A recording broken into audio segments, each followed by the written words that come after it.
regardez-moi ce spectacle, c'est absolument incroyable. C'est quasiment irréel en fait. On imaginerait un œil bleu nuit qui a été posé comme ça au cœur de la mer des Caraïbes. Vu du ciel, on dirait un hublot ouvert sur les abysses. Il s'agit du Great Blue Hole. C'est un gouffre unique au monde qui se situe à 75 km des côtes du Belize. Et le Belize, c'est la destination que je suis très impatient de vous faire découvrir cette semaine.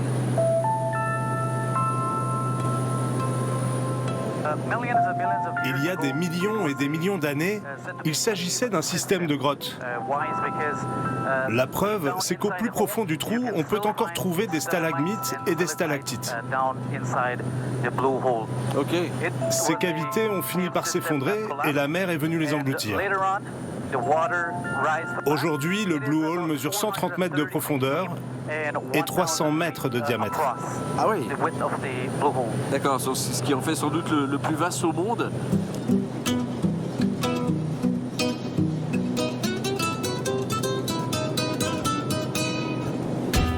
Alors autant cette image est certes iconique dans l'album des sites naturels exceptionnels du globe, autant le Belize reste un pays mal connu, contrairement à ses voisins que sont le Guatemala et le Mexique. En plus de la variété de ses paysages et de la formidable biodiversité qu'elle abrite, eh bien, cette destination est également riche de ses très nombreuses communautés, des Garifuna aux Ménonites en passant par les Créoles, les Métis ou encore cette civilisation présente depuis 3 millénaires, celle des Mayas. Soyez donc les bienvenus dans ce joyau d'Amérique centrale. Bienvenue dans mes échappées bélisiennes.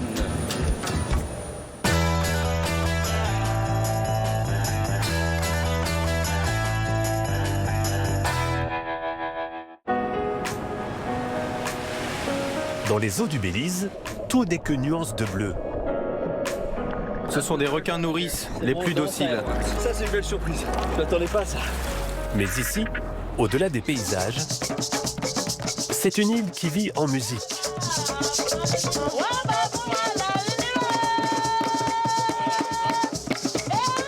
Où même Jérôme donne de la voix.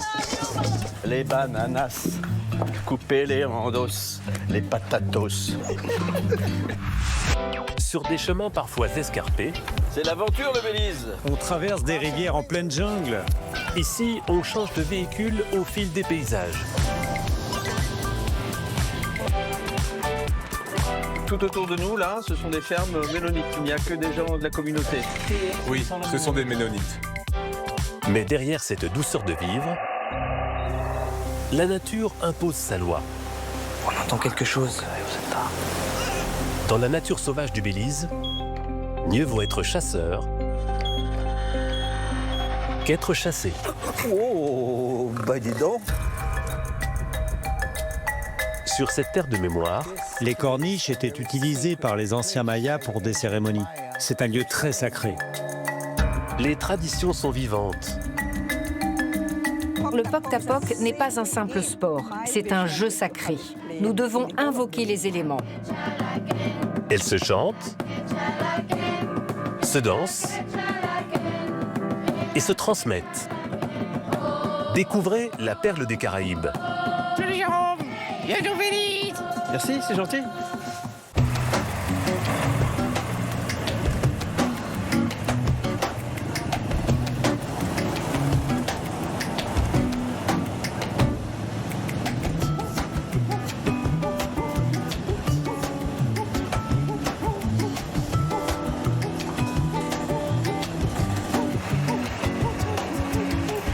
C'est la première fois que tu viens à San Pedro? Absolument. Et cette île paradisiaque, puisque c'est vrai qu'on vient énormément ici pour profiter de tous les atouts que la mer peut nous offrir. C'est vrai qu'à l'origine, San Pedro était une zone de pêche et de culture de noix de coco.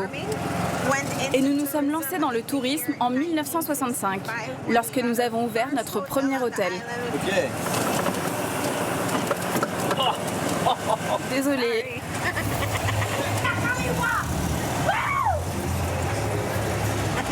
Tout le monde se déplace avec ses voitures de golf, ses voiturettes. Il y en a des centaines, voire des milliers. Depuis combien de temps ça existe, ce moyen de locomotion? Quand j'avais 7 ans, mon père avait déjà sa première voiture de golf. Et puis surtout, c'est le moyen le plus simple de se déplacer à San Pedro. Ouais, c'est assez pratique à stationner.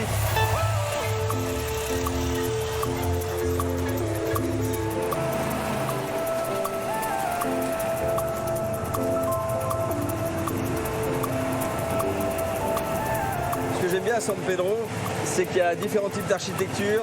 Les bâtiments sont tous très colorés. On sent qu'il y a de la vie, on sent que ça fourmille ici un petit peu partout. On est 25 000 habitants sur l'île.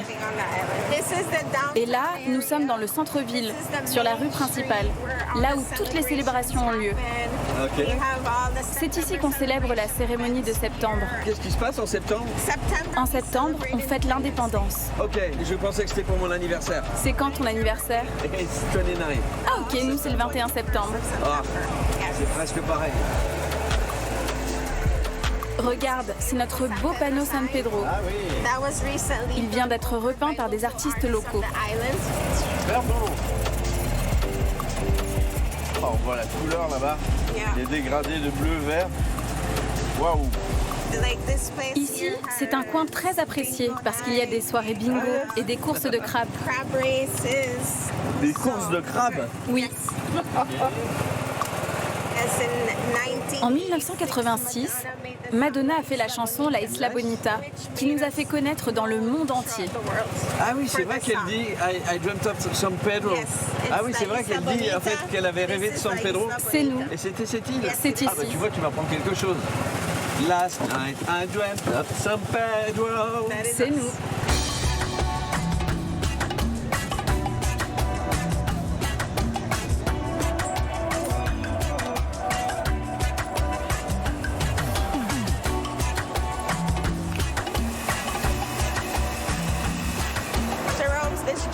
Jérôme, ce bar à jus propose quelque chose de très populaire sur l'île, mais que tu n'as probablement jamais goûté. Ah, Est-ce que ton palais est prêt à goûter de nouvelles saveurs? absolument, je te fais confiance.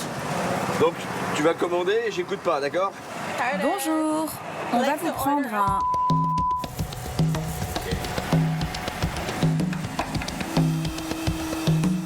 C'est le drapeau bélisien, ça? Oui, c'est notre drapeau. Il est entouré de 50 feuilles de laurier, ce qui représente 1950, date à laquelle le Parti uni du peuple a pris le pouvoir au Belize. D'accord. C'est le seul drapeau sur lequel figurent des hommes. Oui, c'est ce que j'allais dire. Ouais. Il représente nos ancêtres espagnols et africains. Oula. Tu prends rien, toi. C'est pas bon signe, ça, hein, si tu me regardes. Thank you so much. Allez, on va goûter, donc c'est... Lourd, Ah oui, ça va tenir au corps, ça. c'est très bon pour toi. C'est très dense, hein. Tu devines ce que Il y c'est? a quelque chose avec une texture un peu pâteuse. Il y a des algues. Oh, c'est vrai? Mais toi, tu n'aimes pas ça? Et ça tient au corps, hein. Tu prends ça le matin, tu manges que le lendemain, hein. Oui, c'est très consistant. Ah ouais, ça tient bien. Mais c'est excellent, bravo. Et tu as toujours été à San Pedro? Je suis née et j'ai grandi sur l'île. Je suis une locale et ici, on s'auto-appelle les San Pedranas. San Pedro, hein. J'ai eu la chance d'avoir des parents qui travaillent très dur. Ils m'ont envoyée dans un lycée à Belize City. Et dès que j'ai été diplômée, je suis revenue vivre à San Pedro. Car c'est ici que j'ai vécu et que je veux être. Je sens en tout cas qu'il y a quelque chose qui est viscéral. Voilà, ton attachement à ce lieu, il est au fond de toi. C'est en moi, c'est dans mon sang.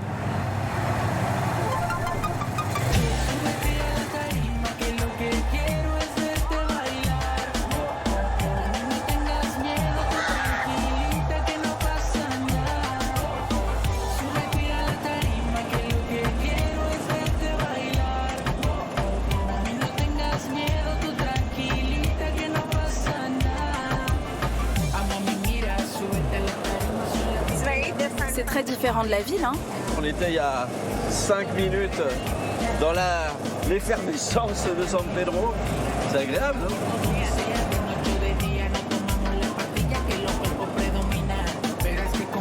On s'attend pas à avoir une partie comme ça avec de la mangrove là, en plein milieu de l'île. C'est étonnant quand même.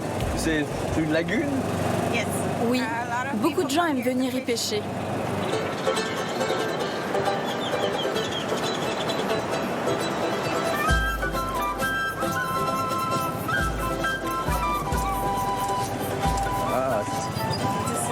C'est la plage secrète.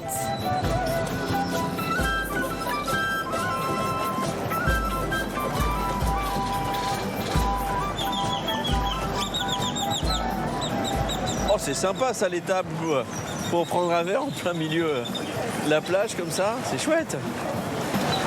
Vous avez pas l'air malheureux là, hein? Et si vous veniez nous rejoindre? On va venir peut-être vous rejoindre, ouais. Dès que je peux, je viens ici. J'aime nager, passer du temps avec mes amis. On peut se faire masser, faire du jet ski.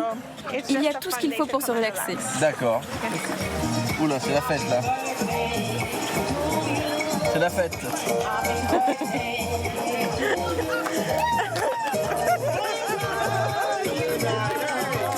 Oh mon Dieu. J'ai 47 ans. C'est pour toi? C'est mon anniversaire. C'est pas vrai? Non. C'est vrai? Ah, joyeux anniversaire. Mais tu m'avais rien dit en plus. Génial. Yuna.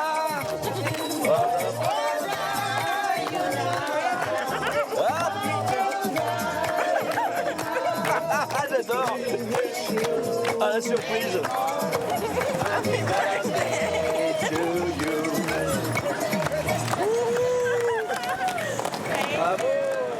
Eh mec, bonjour. Bonjour. J'arrive, je reviens boire un café. Eugene est une figure incontournable de Key Coker. Né sur cette petite île de 8 km², il incarne l'esprit cool et décontracté. Bonjour. Bonjour. Devenu pêcheur et guide à ses 18 ans, il ne l'a jamais quitté. Je pense que l'île est très charmante, vous savez, c'est très beau. Vous avez encore du sable dans les rues. Les gens font la beauté de cette île. Les gens sont très très cool, comme moi. Sa devise est celle de Key Coker. Go slow. Hey les gars. Bonjour. Bonjour, bonjour. Une vie au ralenti, authentique, loin du tourisme de masse, qui est venu chercher ce couple américain en lune de miel. C'est une belle journée, il fait beau. Avec un peu de chance, on aura des langoustes, on passe une bonne journée, on voit des belles choses. Merci. J'espère que vous allez revenir, hein? Oui, il veut déménager ici. Il adore l'île. Tranquille. Tout d'abord, cap sur le spot secret de Eugene, bien escorté par ses dauphins. Waouh! Waouh, c'est incroyable.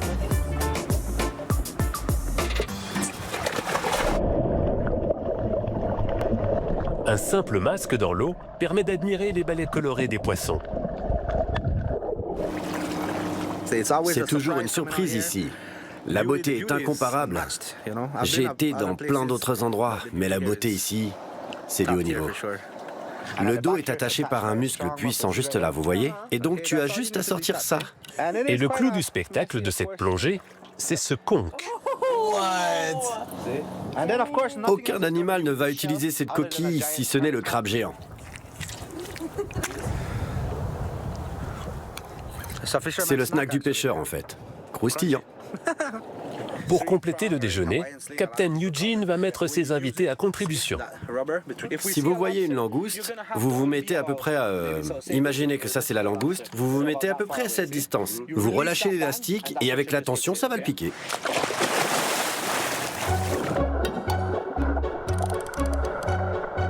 La langouste se cache dans les herbiers, sous les rochers et dans les trous de récifs. Pas facile de l'attraper, mais ces touristes profitent de ce dernier jour de pêche autorisé pour s'initier. Ensuite, la langouste est laissée plusieurs mois au repos pour assurer sa reproduction. Capitaine, on en a un. Bien joué, les gars. On va bien manger aujourd'hui. Regarde celle-là. Ah, super. Une belle prise de 6 langoustes pour un déjeuner à 4, c'est suffisant pour le capitaine. Moi, j'ai envie de pratiquer une pêche durable. Parce que j'ai un fils.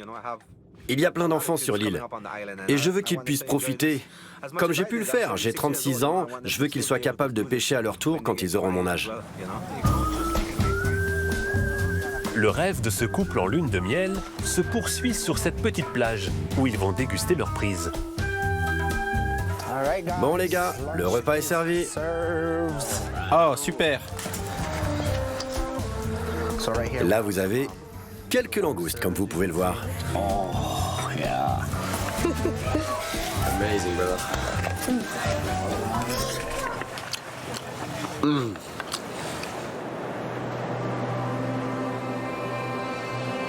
Du bleu intense de la barrière de corail aux profondeurs vertes de la jungle, le Belize protège ses trésors avec la même exigence.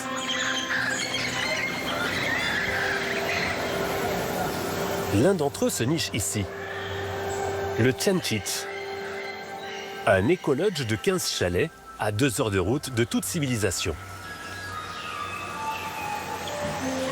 Dès l'aube, les touristes à la recherche du grand frisson s'aventurent dans la forêt. Bonjour tout le monde. Donc ce matin, on va aller jusqu'à la ferme et on va observer les oiseaux.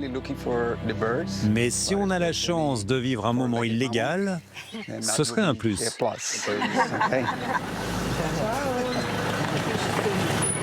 Ici, il n'est pas rare d'apercevoir singe hurleur, puma et même le mythique jaguar. Dans cette réserve protégée de 2000 km², la faune sauvage évolue encore librement. Bonjour. De retour? Vous avez vu un puma? Oui. Et un marguet. Il y avait un marguet dans un arbre. C'est fantastique. Oh mon Dieu. Ça fait 7 ans que je vis ici et je n'ai jamais vu le marguet. Malcolm, le directeur de l'écolodge, emmène ses visiteurs au lac vert, admirer le coucher du soleil et écouter la mélodie de la forêt. Comment vous êtes tombé sur nous? En ligne. On cherchait à vivre une expérience dans la jungle Belize, avec développement durable, du champ à l'assiette, ce genre de choses qui nous parlent beaucoup. Ça fait déjà 7 ans que je suis là, et je viens d'Afrique du Sud, et c'est absolument génial. Tu ne peux pas te lasser de tant de beauté. Je ne voudrais pas être ailleurs aujourd'hui. Alors que le soleil disparaît derrière la canopée, chacun profite en silence de ce moment rare, loin du monde, au cœur de la jungle.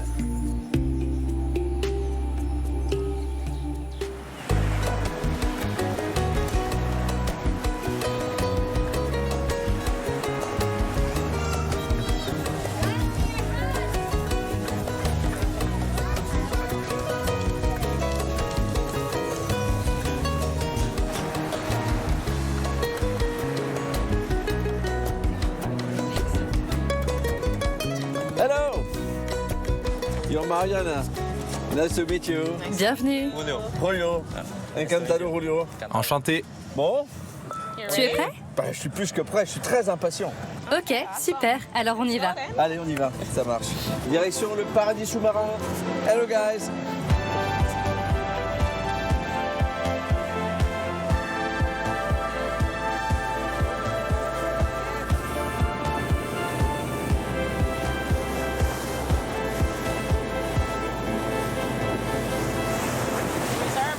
La réserve fait environ 47 000 hectares. Elle s'étend du Mexique jusqu'au Honduras. Mais la majorité de cette partie de la barrière de corail longe les côtes du Belize. Je sais que la barrière de corail la plus importante au monde est celle qu'on trouve en Australie. À quelle place se situe celle qu'on a en face de nous? C'est la deuxième plus grande au monde. C'est la deuxième plus grande, mais la plus grande vivante. Donc c'est un trésor extraordinaire que vous avez là. Oui, c'est vraiment cool. D'ailleurs, la première fois que l'on m'a emmené voir cette barrière de corail, ça m'a subjugué. J'étais sans voix. Et c'est cette toute première plongée qui m'a poussé à devenir biologiste marin. Elle m'a donné envie d'en savoir plus sur ce récif corallien, mais aussi de me lancer dans la conservation, afin de contribuer à la préservation de ce milieu naturel. Alors toi, Mariella, tu fais beaucoup de sensibilisation, je crois. Je travaille beaucoup avec la communauté bélisienne pour tenter de les amener à s'approprier cette réserve. Car en la protégeant, ils protègent leurs moyens de subsistance. Ils peuvent ainsi nourrir leur famille. Et puis la protéger signifie que nous pourrons en profiter encore longtemps.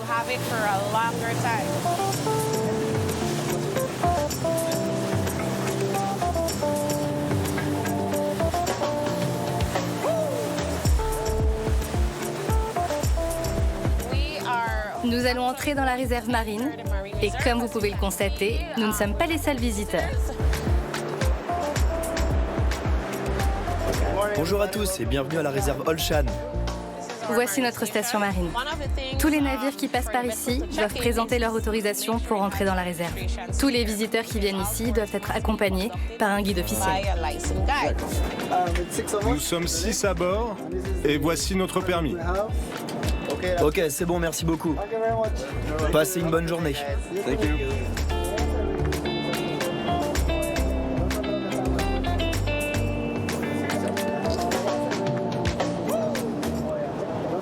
Est-ce que vous avez remarqué ici que la population corallienne était, on va dire, en diminution? Est-ce qu'elle a tendance à blanchir avec le réchauffement climatique comme un peu partout dans le monde? Oui, le changement climatique est à son apogée depuis 2020. On constate une baisse considérable de la santé de nos coraux et une aggravation des chocs thermiques qui les blanchissent. Nous avons ici des coraux staghorn, qui sont les plus résistants à l'heure actuelle. Ce sont donc ceux que nous replantons dans nos nurseries.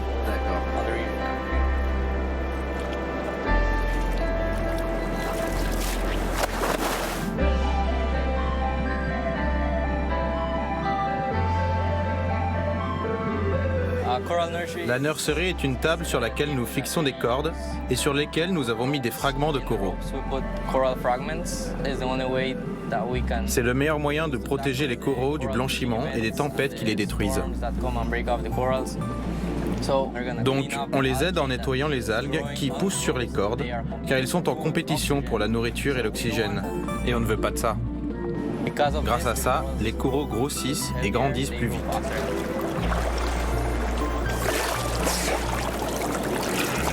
Waouh! Super boulot! Bravo! C'est super d'avoir réussi à faire une production comme ça aussi massive. Je suis content que ça t'ait plu, mais j'ai autre chose à te montrer et c'est une surprise. C'est tout près d'ici. On peut y aller directement. Je te suis? Oui, suis-moi.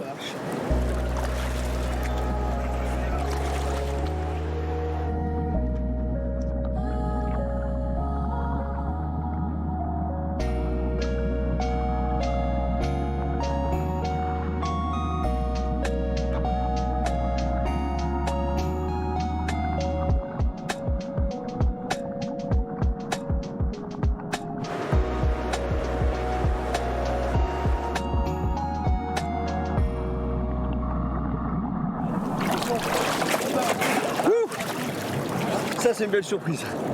Je m'attendais pas à ça. Wow. Ce sont des requins nourrices, les plus dociles. Ok. Ils sont assez inoffensifs.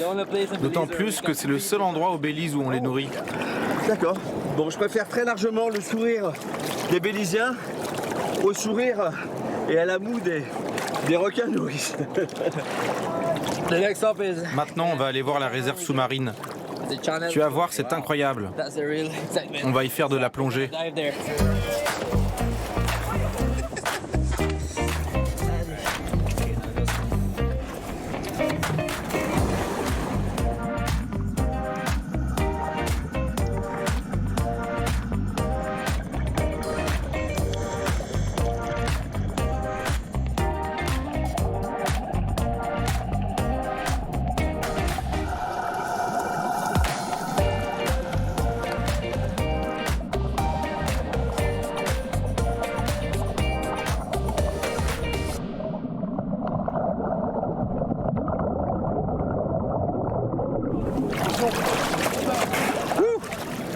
C'était la cerise sur le gâteau à la cerise, cette plongée là. Quel kiff! Qu'est-ce que c'est rassurant de voir des coraux en bonne santé, une population de poissons aussi variée aussi. Ah, ça fait chaud au cœur. La nature est sublime. Merci. Hein. Thank you so much.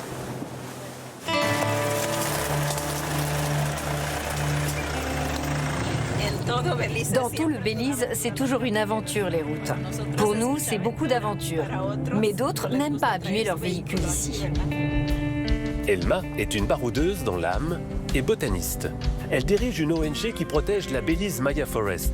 100 000 hectares de jungle préservés, 10 fois la taille de Paris. Vous savez, le poivre noir que vous utilisez pour épicer vos plats. Broyez-le et sentez-le. C'est une essence très parfumée. C'est l'un des noms dont je me souviens toujours, parce qu'il me fait penser au mot vipère. Avec ses collègues, elle répertorie la flore de cette zone récemment acquise. Il appartenait avant à une entreprise forestière américaine. À la base, l'achat de ce terrain pour la conservation était une initiative visant à le sauver d'une déforestation massive. Désormais protégée, cette forêt se connecte à d'autres réserves et forme un couloir vert essentiel. Si on a des populations de grands mammifères, par exemple, ils ont besoin de se déplacer sur de grandes distances pour se reproduire et s'accoupler avec des individus génétiquement éloignés.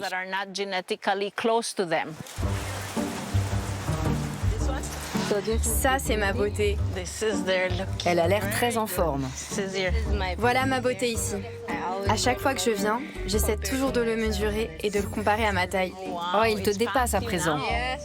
Oui, de beaucoup. Ces pousses sont du Lysiloma, une légumineuse indigène. La mesure est de 2,25. Elle est en très bonne santé. Il n'y a pas d'attaque d'insectes. Cela nous montre comment on peut utiliser des espaces natifs pour lutter contre la déforestation. Donc, je suis vraiment heureuse de voir comment les plantes continuent de grandir. Cette forêt abrite aussi des trésors comme ce puits naturel d'eau douce, appelé cénoté en langue maya, ce qui signifie source sacrée.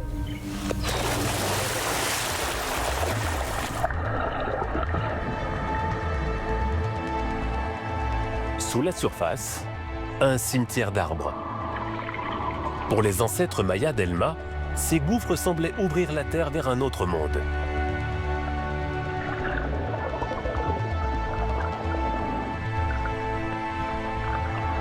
En protégeant cette forêt, le trio préserve tout un patrimoine culturel. C'était des lieux de pèlerinage, un site de découverte rituelle. En fait, pas seulement pour les Mayas qui vivaient dans cette région. L'archéologie nous apprend que des Mayas du monde entier venaient ici en pèlerinage. D'après nos découvertes, les offrandes prenaient souvent la forme de récipients en céramique. Il s'agissait de poteries spécialement conçues pour contenir de l'eau, donc on en trouvait beaucoup. On a également trouvé des traces de sépultures, des restes humains. Et je trouve incroyable de penser que grâce à notre travail, nous la protégeons pour des générations de Bélysiens. Le corridor de forêt maya protège tout l'écosystème et offrira bientôt aux communautés locales la responsabilité de développer des activités écotouristiques durables. Bonjour mes amis, bienvenue dans la jungle. On va faire un entraînement à la survie dans la jungle. Mathias est le spécialiste de la survie dans la jungle au Belize. En 20 ans, il a formé plusieurs centaines de soldats britanniques et norvégiens. Aujourd'hui, c'est au tour de ses guides touristiques locaux. Quand vous êtes dans la jungle, il faut vous attendre à tout. Dans la jungle, il y a beaucoup de serpents, tarentules, insectes qui peuvent vous piquer. On a l'arbre du poison aussi.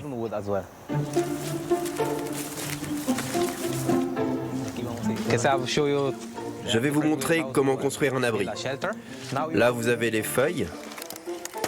Ce que vous allez faire, vous allez les tordre pour qu'elles deviennent flexibles. Vous les mettez sur le toit. Vous les passez par-dessous et ensuite au-dessus. Qui veut essayer? J'aime enseigner parce que ça vient de nos ancêtres qui nous ont transmis ça depuis tout petit. Comme il n'y avait ni les téléphones, ni les technologies d'aujourd'hui, nous, on faisait ce type de choses pour nous amuser. Ici, vous avez le water wine, celui qui contient de l'eau à l'intérieur.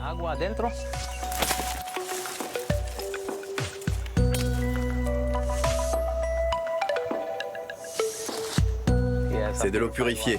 C'est très bon. C'est très frais aussi. Comment je peux le reconnaître? Comment l'identifier? Regardez la feuille. C'est comme le raisin. La feuille du raisin en forme de cœur. Ce morceau de bois qu'on a coupé, on peut le planter à nouveau et il va repousser. On vit dans la nature. Alors, si on la détruit, on ne peut plus survivre parce qu'on détruit aussi ce que la nature nous donne. Mathias préserve cette forêt, car dans cet environnement si familier, qui est aussi son lieu de travail, il peut trouver de la nourriture en fabriquant des pièges ou encore se soigner. Regardez ces petites larves de fourmis. C'est comme des œufs. Vous pouvez l'utiliser comme traitement contre l'asthme ou vous pouvez le manger juste comme ça. Ça a presque le goût des termites. Je suis fier de mon pays. La nature nous donne tout. C'est comme un supermarché. Vous avez de la nourriture, des médicaments, de l'eau. Tout ce dont vous avez besoin, la nature vous l'offre ici au Belize. Protéger cette forêt maya, c'est perpétuer des savoir-faire ancestraux, les ressources vitales et l'équilibre fragile d'un écosystème dont dépend toute une région.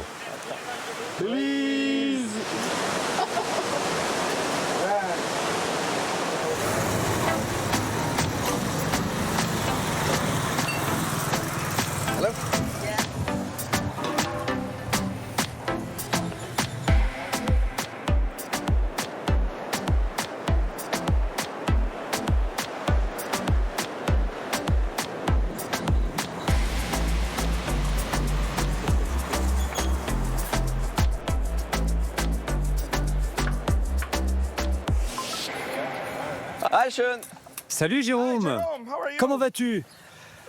I'm so good. Mes mains sont sales à cause du poisson. Ah oui, je suis sur le poisson. Bienvenue à Dangriga. Bienvenue au paradis du poisson frais. Dis donc, on a un comité d'accueil avec les pélicans là. Ils attendent les tripes, ils adorent. Hi boss. Regarde, on va leur donner. Oh là là. Oh. Ah, c'est la bagarre hein. Aujourd'hui, on a des beaux kingfish. Ils sont magnifiques. Magnifique, ça c'est ce que tu vas servir au restaurant? Oui, on va le prendre et je vais te le cuisiner. Superbe. Donc tu viens t'approvisionner ici, dans le village? C'est le meilleur endroit parce qu'ici, le poisson ne vient pas du supermarché, il sort tout juste de la mer. Directement du pêcheur au consommateur, ouais. Et toi, tu es originaire du village aussi? Je suis d'ici.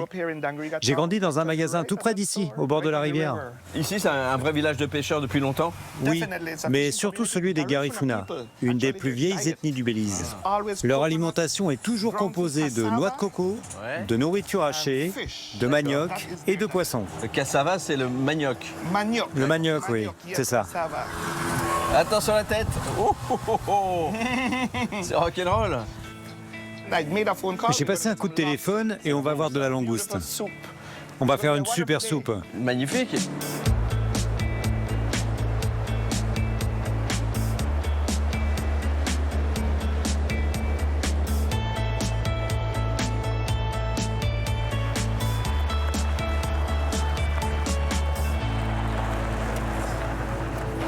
Monsieur Cyril. Bonjour, comment ça va? Bonjour ma chérie, viens là. Je vous présente Monsieur Jérôme. Hello. Mr. Jerome. What's your name? I'm Cyril. Je suis Janine. Genève. More quiet. Beaucoup plus calme. Enchanté. Ce sont des Garifuna. D'accord. Experts du manioc.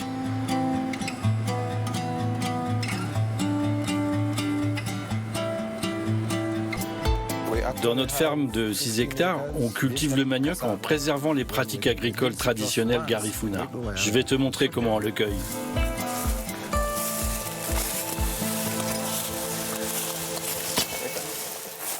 J'avais jamais vu la plante sur pied.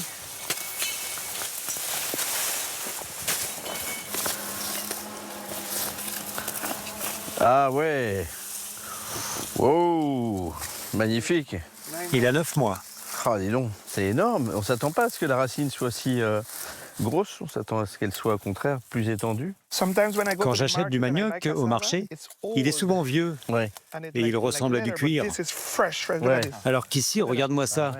Il est tout frais, bien humide, 100% frais. Alors je vais pas croquer dedans, même si c'est tentant, parce qu'il me semble que c'est un peu toxique. Il ne faut surtout pas le consommer cru. Oui, il est très toxique. Il contient du cyanure. Mais dans cette exploitation, tu vas voir, on le cuit et on le transforme. Ça élimine le cyanure. D'accord. Non, j'ai besoin d'un chef sur pied pour me faire une recette traditionnelle bélisienne, là, je peux pas. Comment on dit let's go? On y va. On y va. Allez. Eh ho, on rentre du manioc.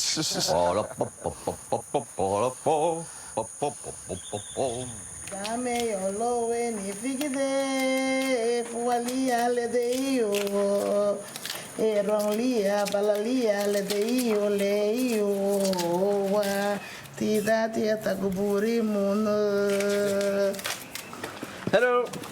Bonjour, vous nous apportez un énorme pied. C'est ici que tout commence. Oui, on commence par les éplucher. Ensuite, on les lave, puis on les range, on les transforme.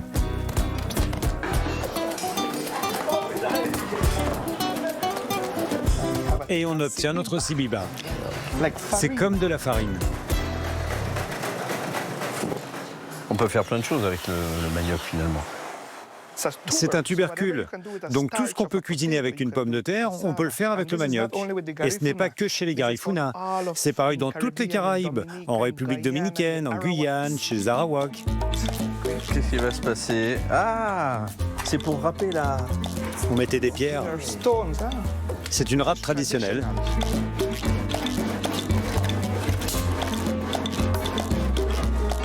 C'est physique, hein? Je peux essayer moi avec ça? Ouais.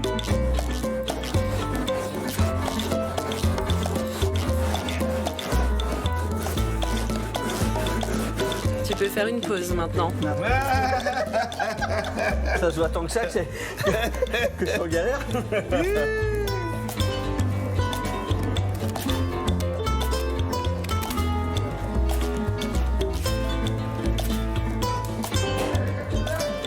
Hello. Voici nos galettes. On en fait de plusieurs sortes, avec des parfums différents. C'est très bon. Ça peut être vite addictif, hein. Bon, tu as vu, c'est un travail très intensif. Mais allons cuisiner parce que j'ai très faim. Le chef a faim, alors attention. Hein. On a installé notre cuisine ici. Donc tu as emmené tous tes ingrédients. Ah, génial. Ça s'annonce très goûteux. Tu te souviens de nos kingfish? Je voudrais que tu m'aides à les saler comme ça. D'accord. On va les fumer. Ah. Qu'est-ce qui t'a appris la cuisine, toi? Tu as commencé tôt à t'intéresser à ce métier? Déjà petit, je cuisinais à la maison avec ma mère, puis je suis allé étudier en Californie et j'ai appris la cuisine française chez Escoffier. Ah.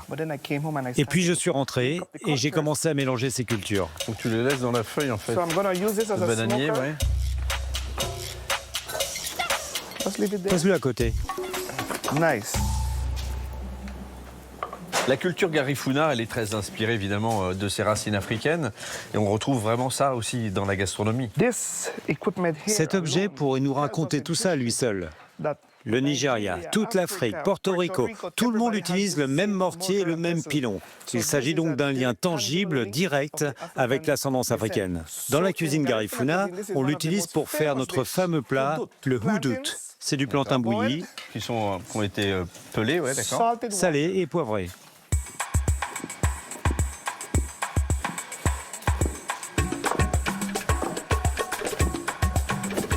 Tu dois faire un quart de tour sur la fin.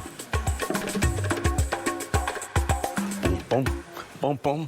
En France, on a un grand artiste, grand mélomane, qui nous chantait « Cuitas, les bananas, coupez les endos, les patatos ». On l'embrasse et il nous regarde.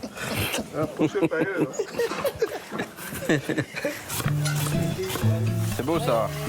Ça c'est beau ça.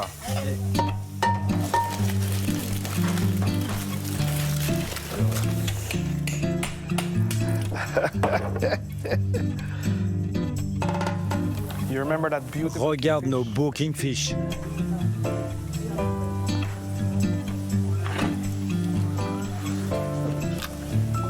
C'est délicieux, hein? Si tu trouves que c'est bon, attends de goûter la soupe. Donc là, tu as des queues de langoustes. Tu as de la chance. La saison se termine dans une semaine.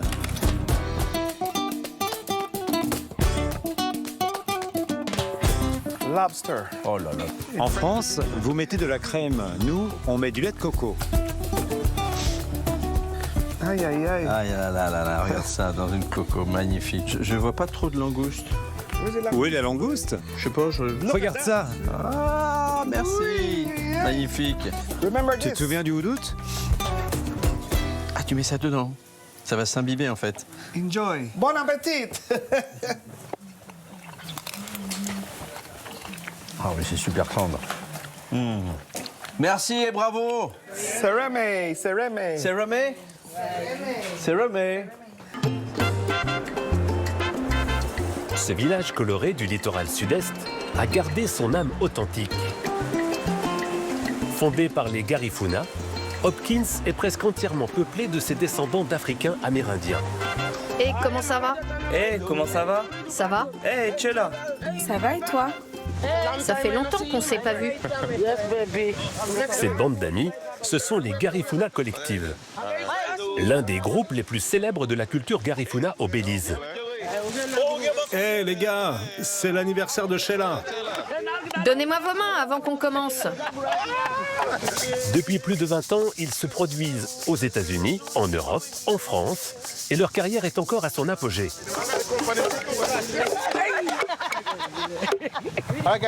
Ok les gars, on va se préparer pour le show, pour l'événement au Vermont, pour le concert au Belize et celui de Toronto. On va répéter le morceau Hattie.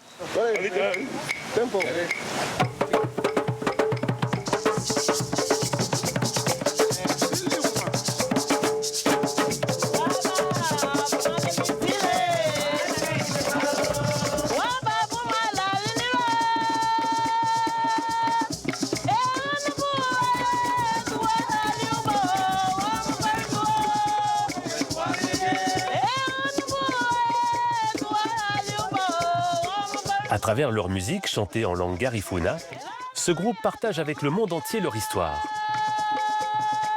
Celle du seul peuple noir d'Amérique n'ayant jamais connu l'esclavage.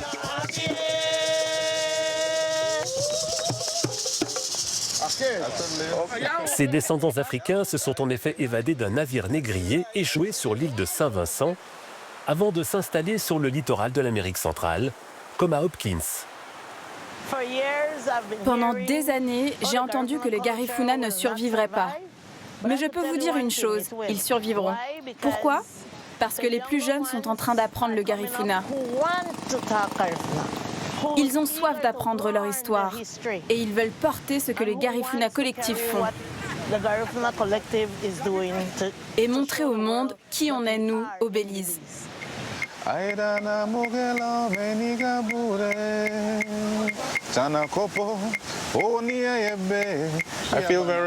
Je me sens vraiment content de faire partie de ce groupe qui est multigénérationnel et je peux entendre les différentes influences se mélanger parce que chacun d'entre nous a un style et une inspiration différentes.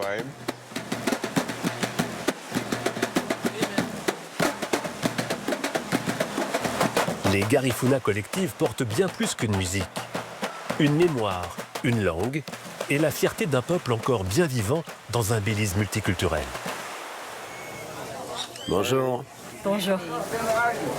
Bonjour. Bonjour, bonjour. Bonjour, bonjour.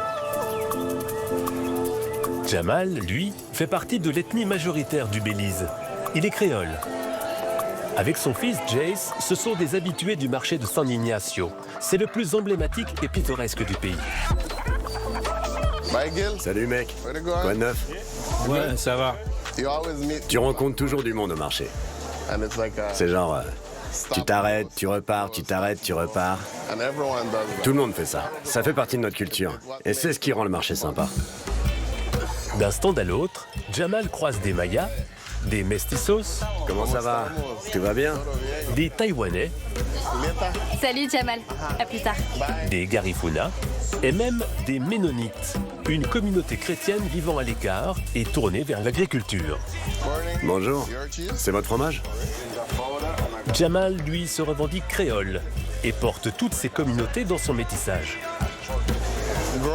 En grandissant ici, j'avais un voisin espagnol, un voisin Garifuna, un voisin chinois qui tenait le magasin.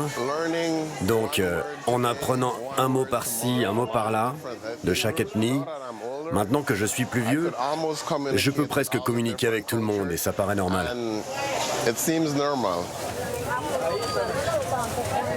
Le Belize est le seul pays d'Amérique centrale dont la langue officielle est l'anglais. Ancienne colonie jusqu'en 1981, son nom était Honduras britannique. Je pourrais avoir 2 fried jack avec des haricots noirs et du fromage. Ce célèbre beignet bélisien est l'un des héritages anglo-saxons lorsque les colons ont introduit la farine de blé. Thank you.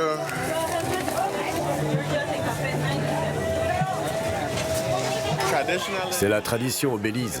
C'est le plat numéro 1 au menu du petit déjeuner. Surtout parce qu'il s'accorde avec tout.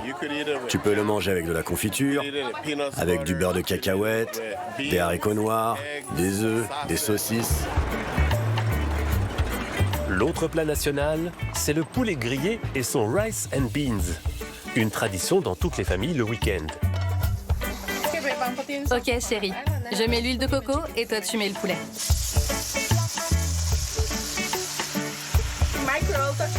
Ma touche créole dans ce rice and beans, c'est la noix de coco. Tu la râpes, puis tu la presses pour extraire le lait. Et tu ajoutes de l'eau. Assure-toi que tu extrais tout le lait de coco. C'est ça qui donne le parfum au rice and beans. La transmission de la culture créole se fait à travers la tradition culinaire, mais aussi la langue créole, qui est un dérivé de l'anglais mixé avec les langues africaines. Sugar se dit sugar. Water se dit wata. Il n'y a pas de lettre muette dans notre langue. Tu épelles comme tu prononces.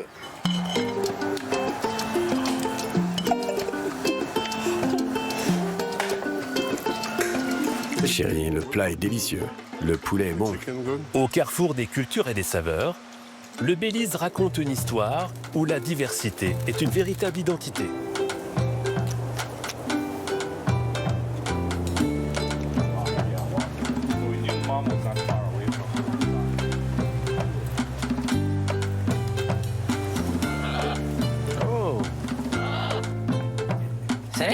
Salut Jérôme, bienvenue au Belize.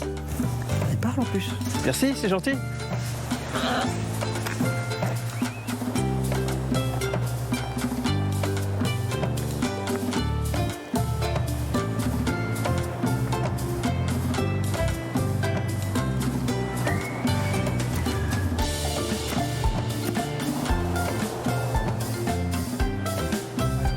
Allô, je cherche José ou Gerson. C'est moi, je suis Gerson. Tu es Jérôme? Yes. Ravi de vous rencontrer. Enchanté, Jérôme. Je m'appelle Chiara. Enchanté, Chiara. Donc là, vous êtes en train de préparer la nourriture pour les animaux? Oui, voilà les repas des tapirs. Les tapirs? Oui, Génial. on a une grande quantité de nourriture car nous avons 8 tapirs. Le tapir, c'est l'animal emblématique du Belize. Oui, c'est l'animal national du Belize. D'accord. Bah, j'en ai jamais vu. Hein. Le tapir est herbivore, hein, c'est ça? Oui, c'est ça. On ne leur donne que des fruits et des légumes. Voilà la portion du matin pour un seul tapir. Et le soir, on leur donne la même chose.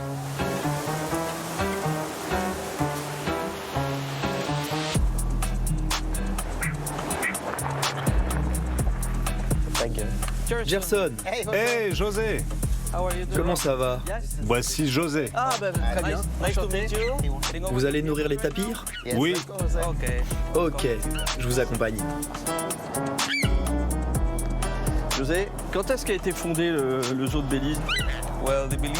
Le zoo de Belize a été fondé en 1983 par Sharon Matola. À l'origine, elle était venue travailler avec une équipe de tournage pour un documentaire, ici, au Belize. Ils avaient récupéré une vingtaine d'animaux qui étaient gardés en captivité un peu partout dans le pays. À la fin du tournage, il fallait s'occuper de ces animaux. Et comme ils étaient soit âgés, soit habitués à l'homme, elle n'a pas pu les réintroduire dans la nature. Et la meilleure solution a été de réussir à prendre soin d'eux en captivité. C'est ainsi que le premier Liaison est née. Ok. Là, ça fait plus de 40 ans finalement que cet endroit a une vocation pas commerciale, mais au contraire de sauvetage des animaux. L'une des philosophies de notre zoo consiste à ne garder que des animaux originaires du pays et uniquement des animaux nécessitant des soins humains. Mais si nous ne protégeons pas leur habitat, très bientôt, nous n'aurons plus aucune espèce sauvage dont nous puissions être fiers.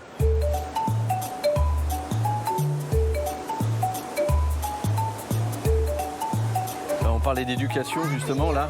On voit que les écoles et les jeunes élèves sont aussi de la visite pour sensibiliser la jeune génération. Est-ce que quelqu'un sait quel genre d'oiseau c'est? Le vautour des mers. Oui, c'est ça.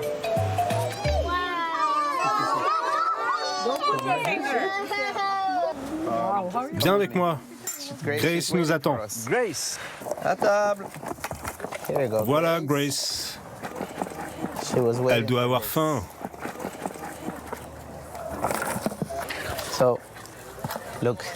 Elle a 11 mois et quand elle est arrivée ici, elle n'avait que 2 semaines. Elle a été sauvée d'un incendie. C'est un fermier qui l'a retrouvée. Et bien sûr, étant orpheline, elle ne pourra jamais retourner dans la nature.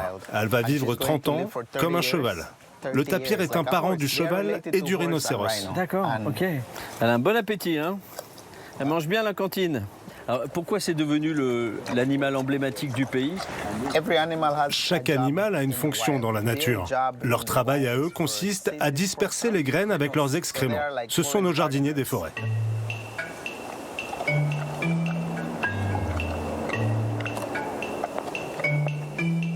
Alors Jérôme, je t'emmène maintenant voir les toucans. Ouais. Merci. Ah oui, qu'est-ce que c'est beau.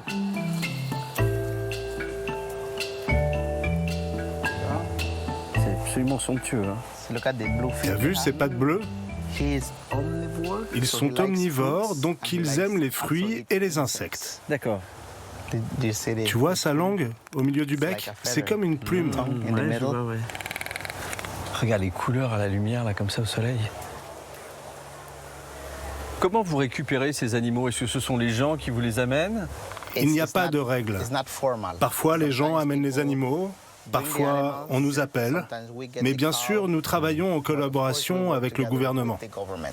J'avais lu dans un article qu'on vous qualifiait du meilleur plus petit zoo du monde. Bah, je crois que ça porte bien son nom. Beaucoup de gens nous disent, la plupart du temps, que c'est plutôt un sanctuaire. Oui, c'est ça, exactement.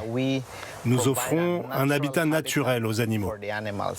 Et félicitations pour toute l'énergie et toute la passion que vous mettez en place pour pouvoir leur permettre d'avoir une seconde vie. Merci beaucoup. Ça nous touche beaucoup, Jérôme.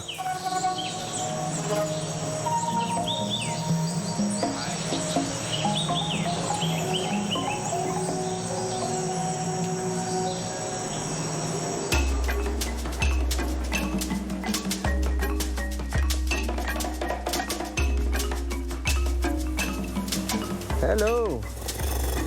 Oh, bah dis donc. Attention Jérôme. La taille des dents là. Il s'appelle Edgar Hill.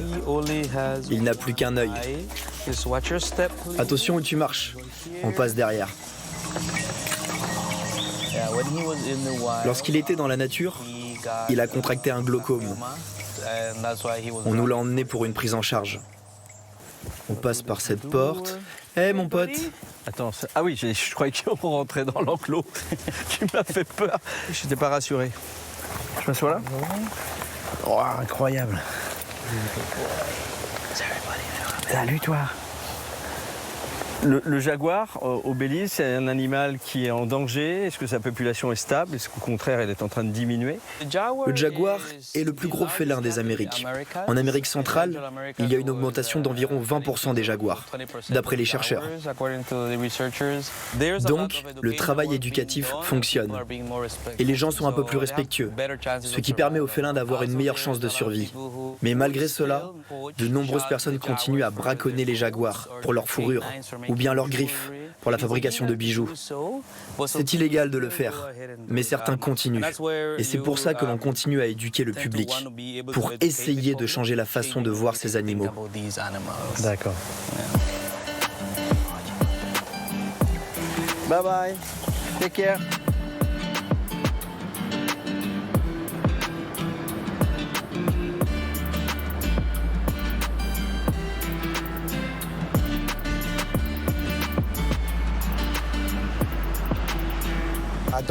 En bas de cette colline, dans la vallée, nous arriverons à la grotte de Burton Creek.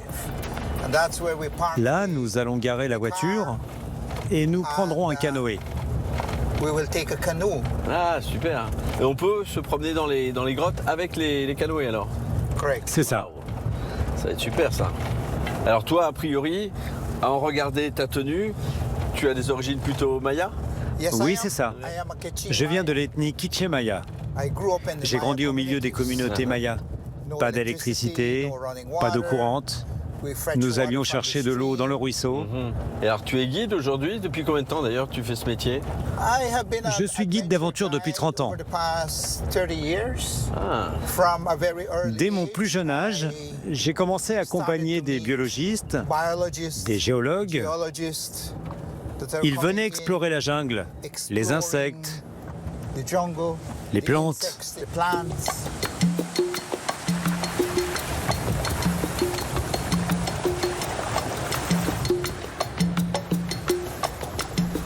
C'est l'aventure, le Belize. Oui. On traverse des rivières en pleine jungle.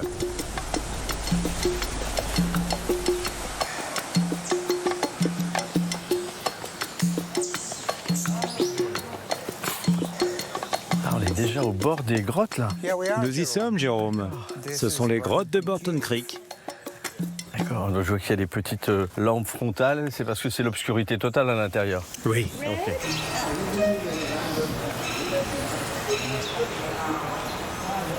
Okay. Okay. Are you good? I'm good. All right.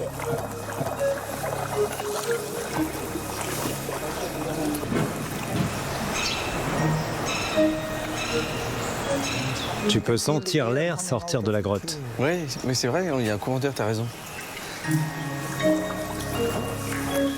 Il y a plusieurs dizaines de mètres en fait.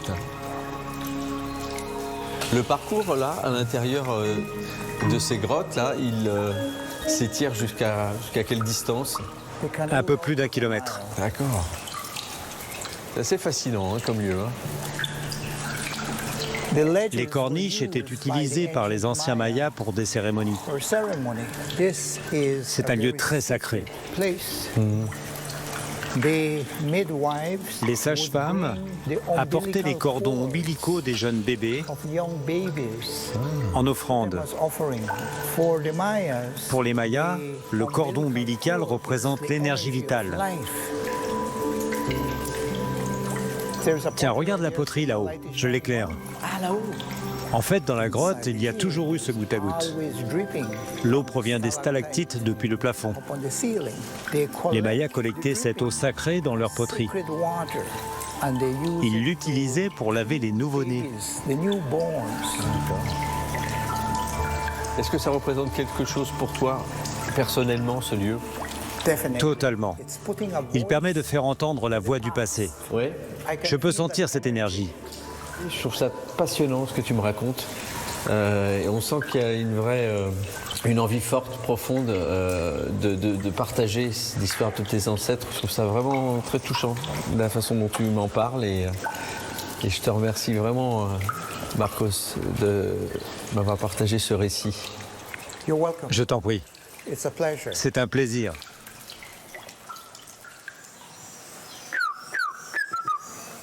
Ronnie est le premier spécialiste des oiseaux du Belize, mais aussi l'un des plus grands connaisseurs de la faune sauvage. Tu vois? Il arrive d'ici, il passe par derrière là-bas, et l'agouti grimpe sur le tronc. Oh là là.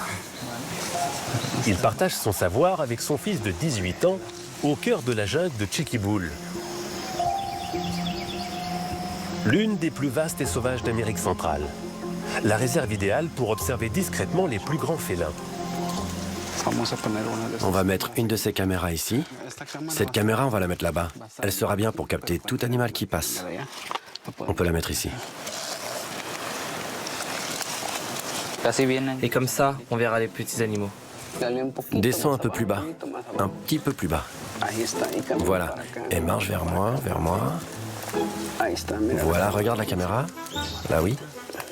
Tu me vois ou pas? Oui, oui, je te vois bien comme ça. Très bien, c'est parfait. Super. Jaguars, oslots et troupeaux de pécaris ont trouvé ici le royaume de liberté. Accompagnés par plus de 350 espèces d'oiseaux. On va faire une liste d'oiseaux. Là, on entend un Rufus jacamar. Un seul. Ah, il est là, regarde. Il est là.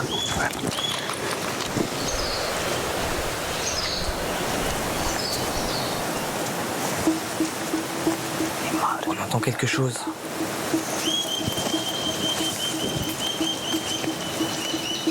Pécaris. Des sangliers.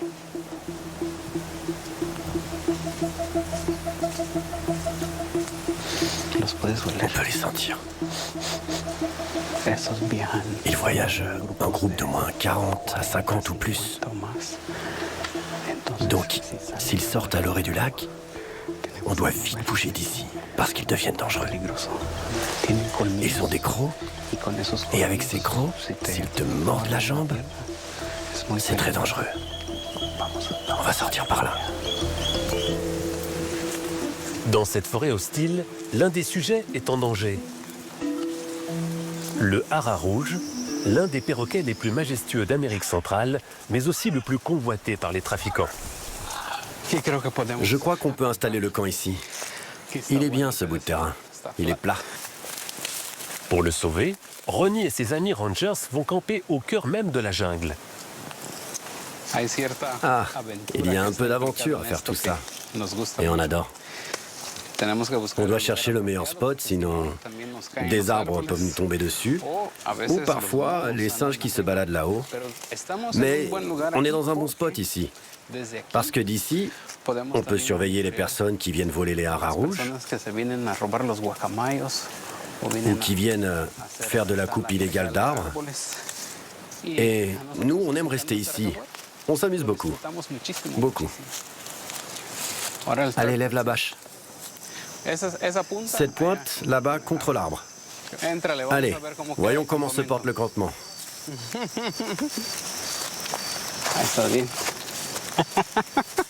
Comment tu te sens, Rodi? Tout va bien, mon pote. Je suis prêt pour passer la nuit. Et il n'y a rien en bas. C'est tout propre pour qu'il n'y ait ni couleuvre, ni scorpion, ni toute autre bestiole. Prêt?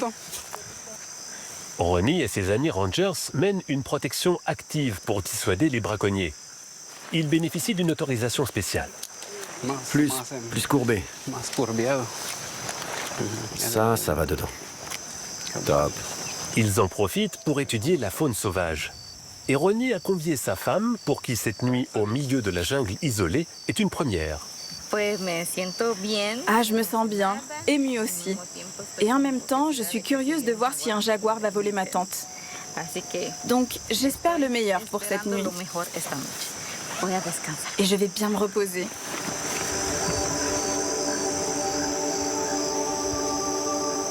La nuit transforme la jungle.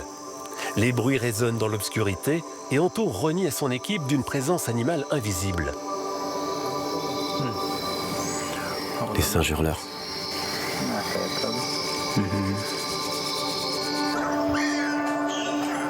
Aux premières lueurs du jour, les haras s'éveillent. L'heure pour Ronnie et Rodi de patrouiller sur les traces des braconniers.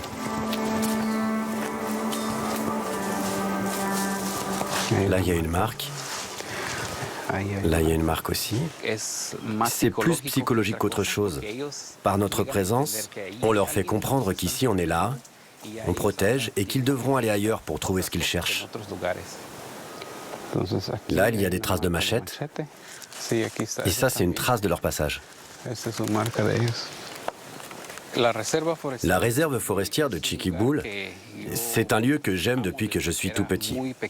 Je sens que c'est de mon devoir, ma responsabilité, d'essayer de la défendre aussi. Et donc, avec mon fils, je l'aide pour qu'il apprenne, pour que le jour où je ne suis plus là, il puisse lui aussi défendre ce lieu. Aujourd'hui, Ronnie transmet son savoir pour que cette jungle sauvage reste protégée et que ses voix animales continue de se faire entendre.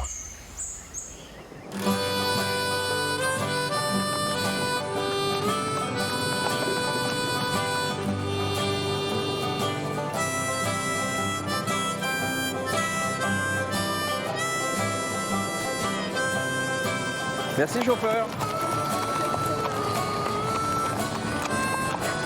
Voilà.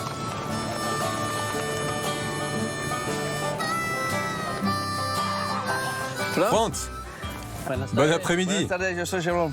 Comment estás? Bien, bien. T'as fait du stop? Oui, pour venir jusqu'ici, oui.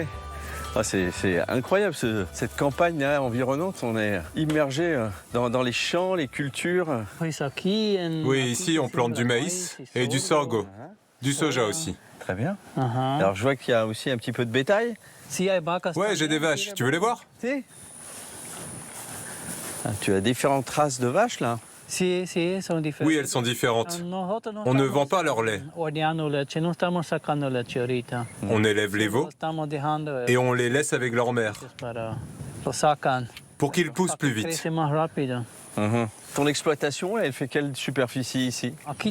Ici, j'ai 7 hectares. Et j'ai un autre champ derrière celui de mon voisin qui fait 8 hectares. Ok.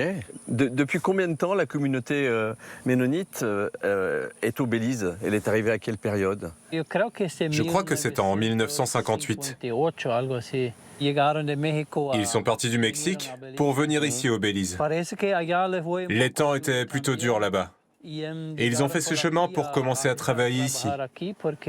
Parce qu'au Belize, qui s'appelait Honduras à l'époque, ils avaient besoin d'agriculteurs. D'accord. Ça te dit de venir prendre le café à la maison? Avec plaisir.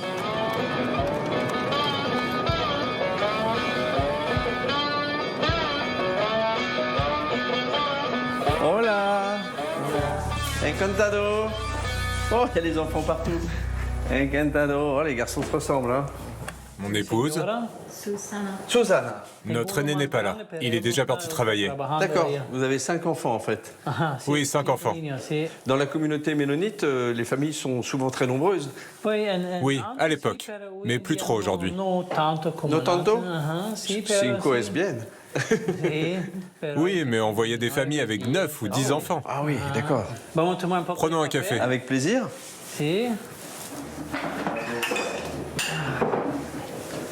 Gracias. Quel est ton nom? Abraham. Abraham? C'est plus qu'un café là, c'est un festin que vous me proposez. Non, c'est rien. Sois le bienvenu. Alors quels sont les principes de vie de votre communauté? Nous avons notre propre école et notre église aussi. Nous nous déplaçons uniquement avec une charrette à cheval. Il n'y a pas de télévision ici, nous avons juste des téléphones. Ouais, d'accord.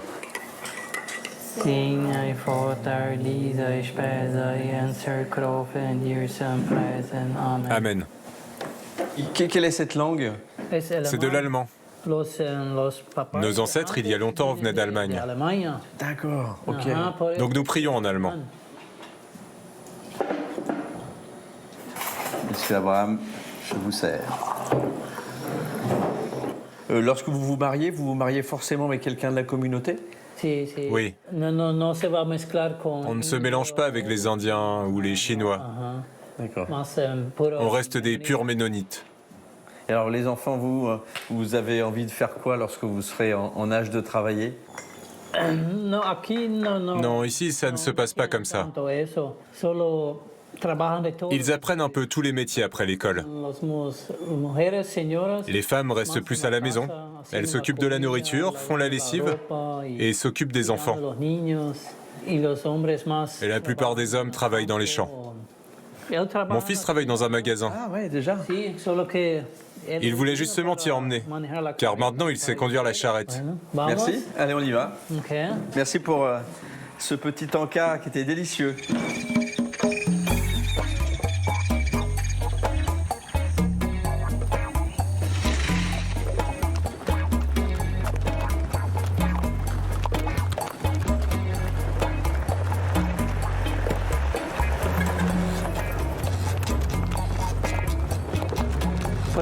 Tout le monde se connaît ici. Dans cette colonie, on est environ 10 000 habitants. D'habitude, quand tu vas à l'école, tu vas en charrette, tu vas à pied. Comment tu te déplaces? Je marche. Caminando? Oui. L'école est proche de chez nous, mais il ne va plus à l'école. Ah, Vers 12 ou 13 ans, ils arrêtent l'école. d'accord. À 13 ans, fini alors.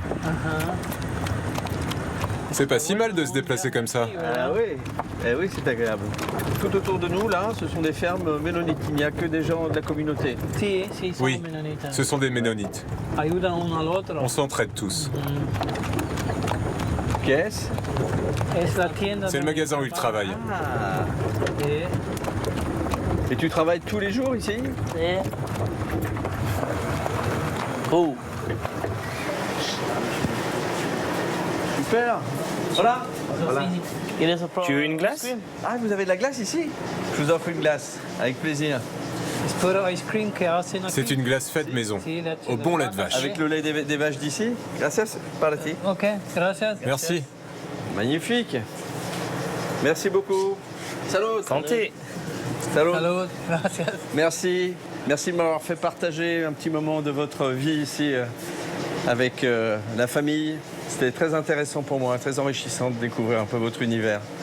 Muchas gracias.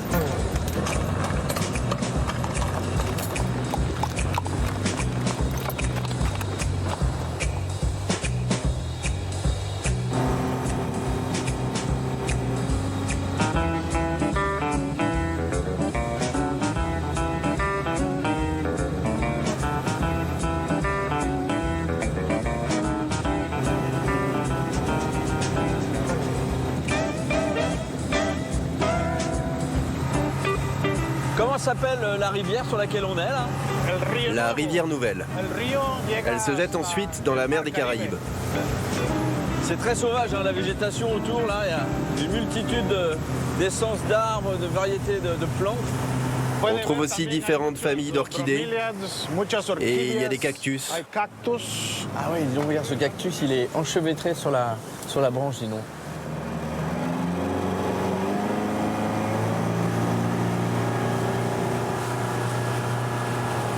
L'accès au site archéologique à la pyramide de la Manaï se fait exclusivement par la rivière?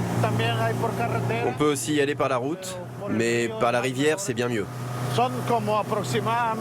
Il n'y a qu'une quarantaine de kilomètres pour arriver sur le site des temples de la Manaï.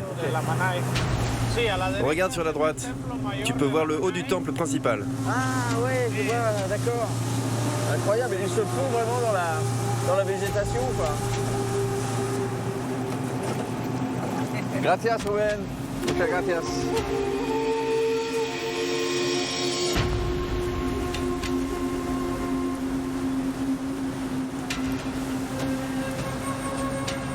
Hola, Felicita. Hola, bienvenue. Sois le bienvenu sur la terre de mes ancêtres. Tu es magnifique, écoute. Ce sont les habits traditionnels mayas? Oui. Alors nous voilà au pied de cette fameuse pyramide de la Manaï. Voici un endroit où mes ancêtres ont vraiment fait preuve de résistance. Car ils étaient là. Puis les Européens sont venus en essayant de prendre ce lieu. Connais-tu l'âge de ce temple? Non, dis-moi en quelle année il était édifié? 1200 avant Jésus-Christ. Ok, d'accord. Donc avec un petit calcul, tu peux savoir depuis combien de temps ce temple est debout. Oui.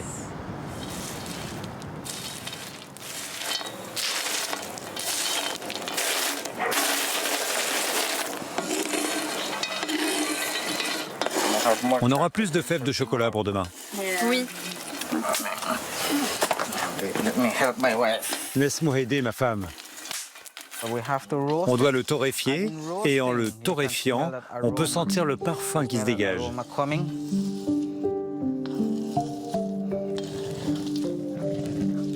Des gestes millénaires. À l'image de leurs ancêtres mayas, Adelina et Ray préparent un chocolat épicé au maïs, une boisson spéciale qui accompagnera le rituel du cacao. C'est un peu comme dans la culture occidentale avec le champagne, par exemple. Ça, c'est une sorte de champagne pour nous, les Mayas. Quand on célèbre une occasion, on inclut toujours la boisson chocolatée. L'événement, c'est l'anniversaire de son neveu, Val, qui sera célébré ce soir. C'est une petite leçon pratique. À Indian Creek, cette famille perpétue l'héritage des Mayas Kekchi. 3 générations partagent le quotidien et transmettent l'art du cacao. Voilà comment on cueille le cacao. Tu tournes, tu prends. Tu veux manger un peu de cacao? Oui. Allez, on va en déguster. C'est mon cacao. Attends. Prends-en. C'est sucré, hein? Bien sucré. Tu veux, Val? Ne jette pas les graines de cacao. Tu les mets juste ici, parce que c'est comme ça qu'après on plante le cacao. Tu aimes ça? Super. Ce cacao est dans notre culture depuis des temps anciens. Les anciens Mayas étaient les premiers à domestiquer le cacao. Ils l'utilisaient comme monnaie. Ils l'échangeaient contre du jade, ils l'échangeaient contre du sel, contre différents articles de valeur à des tribus qui n'avaient pas le cacao. Donc, ils le considéraient comme l'or maya. Papa, pourquoi ce que tu plantes, c'est si délicieux? Oui, c'est délicieux. C'est parce qu'on travaille dur. On plante, ça grandit. On en prend soin et ensuite, quand on récolte, on apprécie le fruit de notre travail. Tu veux être fermier plus tard quand tu seras grand? Génial. Le grand-père, Pablo, a planté 3000 cacaotiers il y a 25 ans, nichés dans un système agroforestier où chaque plante vit en harmonie avec les autres. Les arbres qu'on a plantés ici, ce n'est pas que pour l'ombre.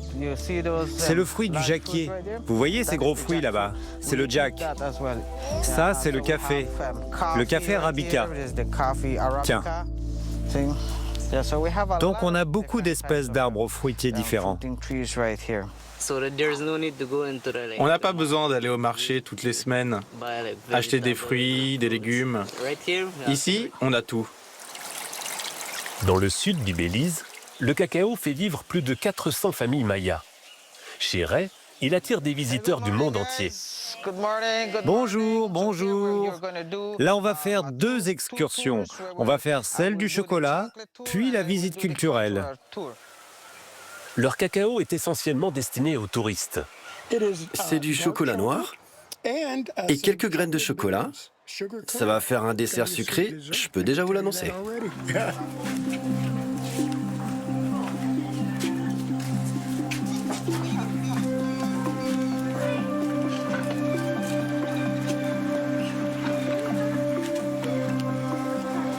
Le reste du cacao est utilisé à la maison ou dans les rituels familiaux.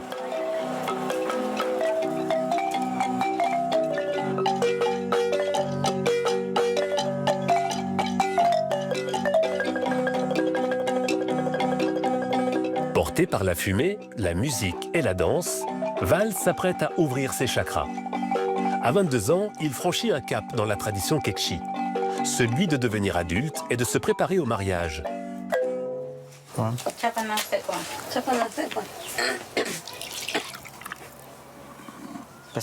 Aujourd'hui, on reproduit ce que faisaient nos ancêtres dans les temps anciens des Mayas. Pendant un événement spécial, ils buvaient cette précieuse boisson à base de cacao. Merci beaucoup. Eh bien, merci de l'avoir préparé comme le faisaient nos anciens. Merci aussi pour ce cadeau le jour de mon anniversaire.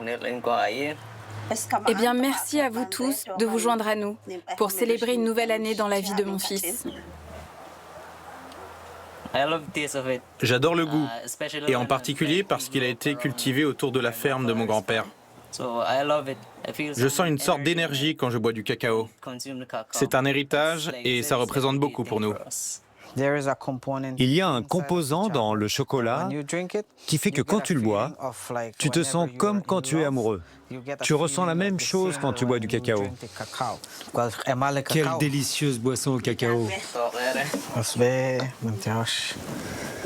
Il y a 2000 ans, les Mayas buvaient le cacao pour donner force et courage aux guerriers avant la bataille.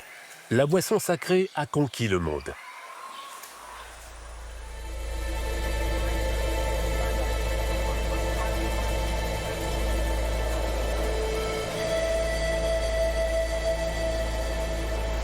Alors Félicita, toi, tu es aujourd'hui impliquée plus que de la tête aux pieds, du bout des doigts, dans la préservation de la culture maya ici. Tu es un petit peu une sage. Exactement, c'est ma mission sur Terre.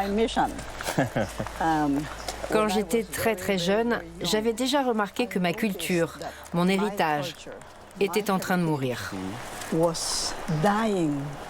Notre langue avait presque disparu. Notre spiritualité aussi. Notre nourriture était remplacée par les hamburgers et les pizzas. Nous devions faire quelque chose. Et cela doit commencer par les enfants. Bien sûr. Ah, nous y voilà. Ça, c'est le temple haut.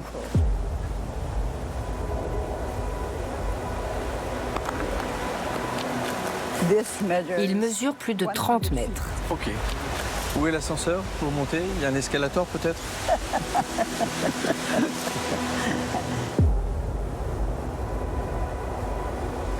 Il symbolise quoi, ce temple-là? Quel était son usage? Les cérémonies se déroulaient ici, chaque fois qu'ils célébraient les équinoxes, les solstices et toutes les cérémonies importantes. Il y avait des sacrifices aussi peut-être? Il n'y a pas de document prouvant que des sacrifices humains aient eu lieu ici. Tu es en sécurité, ne t'inquiète pas. Je suis avec toi, je ne suis pas inquiet. Est-ce que tu veux bien que je te prenne en photo, ici? Ouais? Bien sûr, pas de problème. J'aimerais bien garder ce souvenir de toi ici. Tu es magnifique.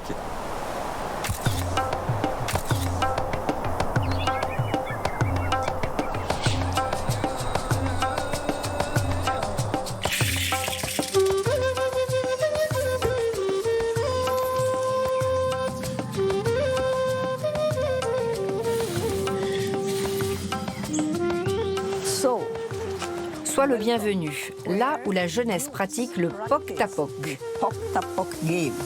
le sport ancestral des Mayas. Allons, première loge là.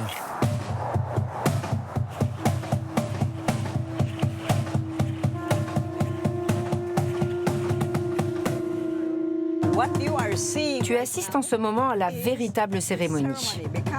Car le Pok Tapok n'est pas un simple sport, c'est un jeu sacré. Nous devons invoquer les éléments.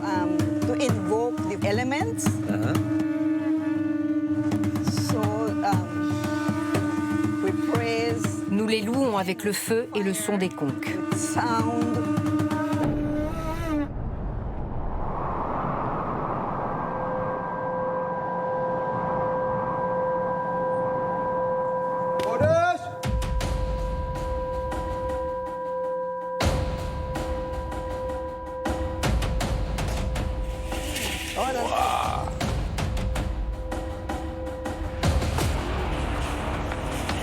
Ah, ça demande de l'engagement. Hein. Explique-moi un petit peu les rudiments, les règles de ce sport en fait. En quoi ça consiste? On connaît le football, on connaît le basketball. Peut-être qu'on peut l'appeler le hip ball, car on ne joue qu'avec les hanches. Okay. Et si la balle touche une main, on perd un point. D'accord. Et on le donne à l'autre équipe. Si elle touche une jambe, on perd 2 points. Si tu t'assois sur le ballon, 3 points, que tu donnes toujours à l'autre équipe. Ok. Et combien de points si on passe à travers les ouvertures là? Tu gagnes 10 points si la balle passe dans l'un des anneaux. D'accord. Ok. C'est pas loin du but. Est-ce qu'à l'époque où ce jeu est né, en fait, est-ce que les femmes pratiquaient déjà à cette époque-là? D'après mes lectures, des figurines en argile ont été trouvées sur des sites archéologiques, représentant des femmes qui jouaient. C'est pourquoi nous avons créé une équipe féminine. D'accord. Ça donne un signal sur l'importance aussi de cette pratique. Tout à fait. Voilà. Ouais, bravo. On a vu un but. Alors quelle est l'étape suivante pour toi? Ce jeu n'est joué que dans ma communauté maya. Ma vision, c'est qu'on y joue dans tout le Belize. Ah.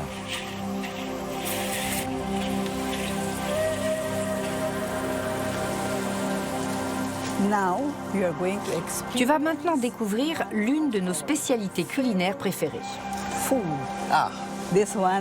C'est une recette spéciale, car elle n'est pas cuite dans une cuisine. Elle est cuite dans le sol. Ce repas cuit depuis hier soir. Ce n'est pas un plat que l'on mange tous les jours. On le réserve aux occasions spéciales.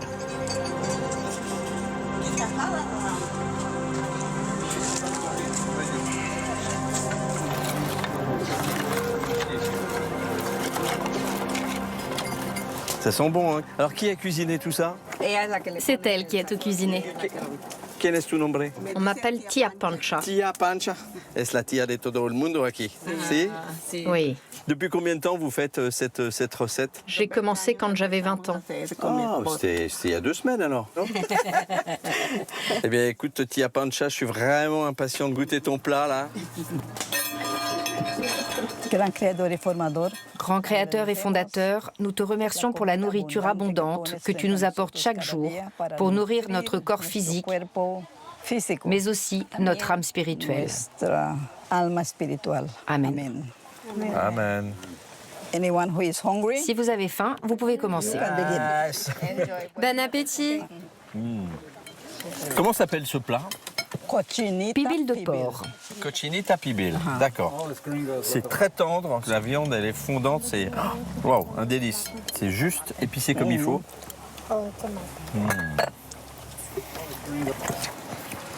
C'est quoi ce jus alors? C'est un jus maya.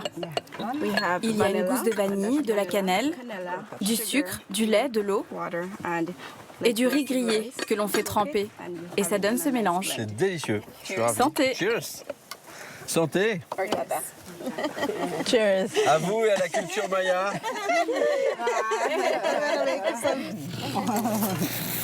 Je vois les enfants qui prennent place là-bas. Ils vont nous jouer de la musique. Oui, oui, ils s'installent pour jouer.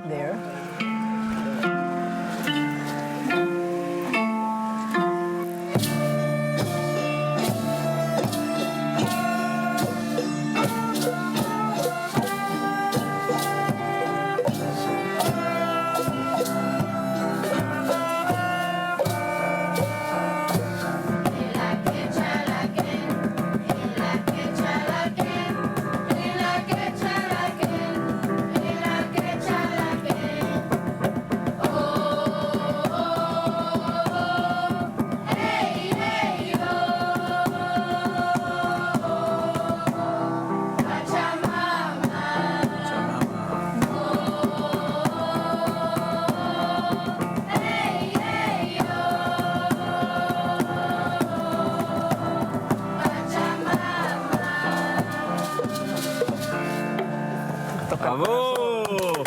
C'est beau, c'est magnifique. On va aller les féliciter quand même. Félicitations! C'est très beau de vous voir jouer comme ça en chœur, tous ensemble, avec vos jolies tenues. C'était un vrai plaisir pour moi. Merci beaucoup. Merci. Bravo! Voilà, mon voyage se termine en joie, en musique avec la jeune génération maya. J'espère que vous avez apprécié ce voyage. Moi, ce que je retiendrai, c'est surtout la communauté de vie qu'il y a dans ce pays avec toutes les ethnies, toutes les histoires qui sont partagées, que ce soit les Garifuna, que ce soit avec les Métis, avec les Mayas, avec les Ménonites. Les gens vivent en harmonie, je trouve ici. Ils sont vraiment aux petits soins pour leur nature, la Pachamama notamment. On est sans arrêt surpris par la beauté de ce pays et par la beauté des âmes qui le peuplent. Merci, Félicita, merci à vous. Je vous dis à très vite pour de nouvelles échappées belles dans d'autres contrées lointaines. Vous pouvez revoir cette émission replay, suivre les coulisses de notre émission et bien sur les réseaux sociaux. Et vous serez toujours les bienvenus. Ça, c'est le mot de la fin. Bye bye, adios. Adios, adios. Et comment on dit en maya? Nebolal. Nebolal. Au revoir, à bientôt.